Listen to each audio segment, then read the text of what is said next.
Published 2039 EDT, the 2nd of October 2017. Updated 2040 EDT, the 2nd of October 2017. Yesterday, new bake-off judge Prue Leith revealed how one of her recipes turned into a bomb scare. Today, in part 3 of her captivating autobiography, she describes being locked out while trying to cook a meal for Princess Alexandra and the Shah of Persia, and the secret of Her Majesty's preferred cuppa. Every now and then, I'd be asked to cook a really grand dinner for really grand people. If the jobs were for business grandees or movie stars, I would generally be very well paid. If they were royals, the money would be lousy, but of course I would accept because I'd be flattered and figured it would be good for my reputation. But I don't think I have ever done a royal do without drama. One such was for Princess Alexandra and her husband.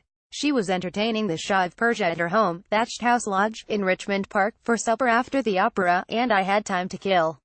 The pheasants had just gone into the oven, the starter and pud were ready and waiting. But the cheese looked colorless and could do with some black grapes. I jumped into my van and went to get some. When I got back, the great iron gates to the park were closed. I was locked out. No problem, I thought, plenty of time, and set off round the perimeter. Prue Leith poured the Queen a weak, black lemon tea when she wanted a strong black tea without any lemon. Gate was closed, too. Keep calm, I told myself. Kingston Gate has a lodge. Presumably with a lodge keeper. Huge relief, the lights were on and my ringing the bell brought a speedy response, from a small, offended woman. I'm just babysitting. I don't live here, she said, when I explained my predicament, but this is the lodge keeper's house. Surely there are gate keys? Well, if there are, I don't know anything about them. And if I did, she said, smug and smiling, I couldn't just let you in. Could too. Ran back to the car and slewed back onto the road, swallowing panic. Dinner was now due to start in 10 minutes. Would anyone think to take my pheasants out of the oven? The resident housekeeper had not been friendly. At Robin Hood Gate, there was the sound of television from the front room. I banged the brass knocker.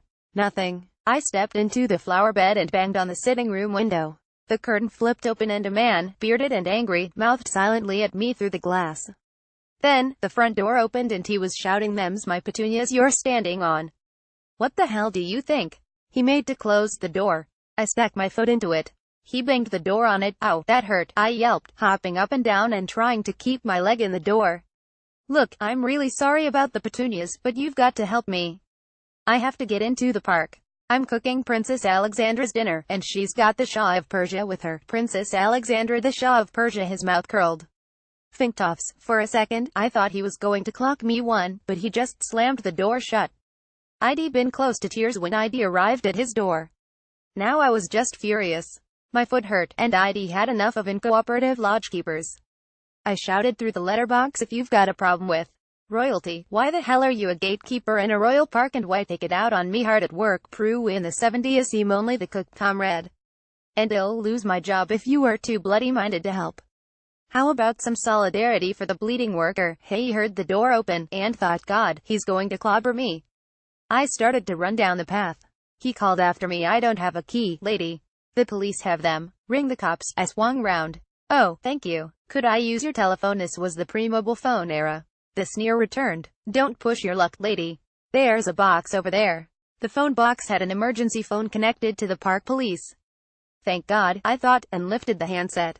Dead. No dial tone. Fighting the tears that were threatening to return, I drove on, found a BT box and dialed 999. But the police told me to ring the local station. I rang directory inquiries. They gave me the number. I had no pen and had to memorize it. I dialed Richmond Police. Relief flooded through me. But then, beep beep beep. It wasn't a free call. I dashed back to the van. Got some money. Dialed again. When the female voice answered, I launched into my tale of woe. She listened in silence, then said, Well, I'm terribly sorry, my dear, but I don't know how I can help you. I'm a housewife in Slough. She did help, though. She looked up the Richmond Police number and this time I memorized it successfully and got through. Calm down, miss. Well, send someone to Richmond Gate with the keys. Meet you there, right? He hurtled round the perimeter road. I'd now driven right round the park and was back where I'd started. And then I waited, and waited. It was agony. The dinner should be on the table by now. Finally, I could stand it no longer and knocked on the door of a big double-fronted house. The woman who answered was wearing a silk shirt tucked into well-tailored trousers, pearls at the neck, and had buck teeth. She did not open the door very far. I explained the whole saga and asked if she'd let me use the phone while she stood by the door in case the police came. But she wasn't going to let in a tear-streaked young woman with pheasant blood down her apron. It was now almost dark, and as I emerged into the street, I saw the taillights of a convoy of cars, the middle one containing the princess and the Shah, disappearing into the park beyond the once more locked gates. God, no, I cried, all control deserting me as I ran to the gates and shook them. I felt tiny, like Alice in Wonderland, and in despair. Then the police arrived and let me in. The housekeeper had rescued the pheasants. They were in the warming oven, pink and perfect. The guests were still having drinks, so I had time to do the veg. Afterwards, the princess came into the kitchen to tell us how delicious it all was. In the 70s and 80s, we occasionally got royals and celebrities at my restaurant. I was never good at judging where to seat the famous. Would they want privacy, or an audience? In 1975, when the film Shampoo was on everywhere, I got it wrong with its stars, Julie Christie and Warren Beatty. The newspapers were full of their affair, so I showed them at once to a discreet corner table, but they shook their heads. I offered them other tucked-away tables, but they chose one in the middle of the room, under a spotlight. How was I to know they wanted to be seen? I later moaned to a restaurateur friend. What were they wearing? Well, oddly, they were both wearing white. She was in a trouser suit, he was in cream linen. They looked stunning. That's your answer. No one puts on a white trouser suit if they don't want to be seen. As a teenager, I knocked over a drinks tray once, and my mother, trying to make a joke of it in front of her guests, said it's just like having a horse in the house. It hurt, but it was true. I am utterly untrained as a waiter, and I'm naturally clumsy. So, when I was asked to serve the Queen with a cup of tea at the opening of the Queen Elizabeth II Centre in London, I thought I'd better get this right. As my cookery school began to pump out talented graduates in the 70s, I realized that none of them got work at the Savoy Hotel. The reason was Silvino Trompetto, the Savoy's famous head chef, who believed that no woman should ever work in his kitchens. He wouldn't even have a female in the pastry department, where women had begun to make headway in most other hotels. Nonetheless, I tried to persuade him to give a lead school female graduate a 2-week trial. Absolutely not, he said. I asked him why, expecting the usual nonsense about girls taking the men's minds off the job, or not being able to lift a full stock pot. I was ready with my reply. If men managed to work with women in reception, why not the kitchen? And no one, male or female, could lift a full stock pot by themselves. But his answer almost left me speechless because, dear lady, at a certain time of the month, women cause the mayonnaise to curdle. You must be joking. You can't believe that. No, it's true. That is why women are not allowed into the mushroom sheds in France. They stop the spores germinating. I rang the palace and asked an equerry, can you tell me how Her Majesty takes her tea? Just offer her whatever everyone else is having, he said. Everyone has a preference of how they like their tea: strong, weak, black, sugar, no sugar. How does she usually have tea? I don't think I can tell you that. Did he think it was a state secret? Look, I said, I will know very soon, because I'm about to serve her some. It would just help me to be quick and efficient about it if you would tell me what she has at home, if you insist. The butler brings a tray, and on it there should be a teapot, hot water jug, milk jug, cream jug. And then there should be a sugar bowl, and a dish of lemon slices. I gave up. A solid silver tray with all that stuff on it weighs a ton. I was so nervous I took valium and got our head waitress to give me a lesson. But I still had to dig my elbow into my hip to stop my arm dropping off, and only half full the jugs so I could hold the tray at all. When the Queen finally arrived at the end of a long receiving line, she looked decidedly grumpy, as well she might. She'd just been on a 2-hour trip round boring offices and conference areas.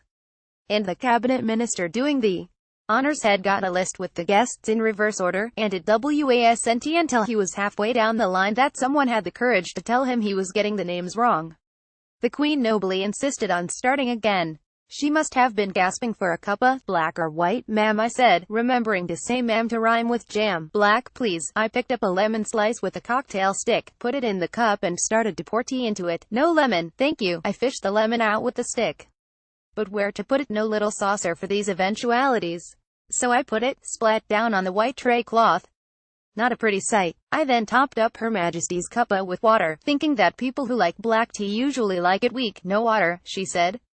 Too late. Now the poor woman had weak lemony tea when she wanted strong black tea. The Duke of Edinburgh fared rather better. When Wed rung his office, his equerry said lop sung souchong. With milk. Tea in first. No sugar, thank you, sir. Prue Leith last year at the Henley Literary Festival in Oxfordshire. Soon after I opened a cookery school, my company got the contract for the Tate Gallery candlelit dinner, for the art world's grandees, sponsors and potential donors. We were all cock-a-hoop. On the night of the dinner, I arrived at 6 p.m. Walking through the galleries, my nose detected something horribly familiar. Nearer the kitchen, the whiff became an unmistakable stink. Please God, I thought, let this not be what I think it is.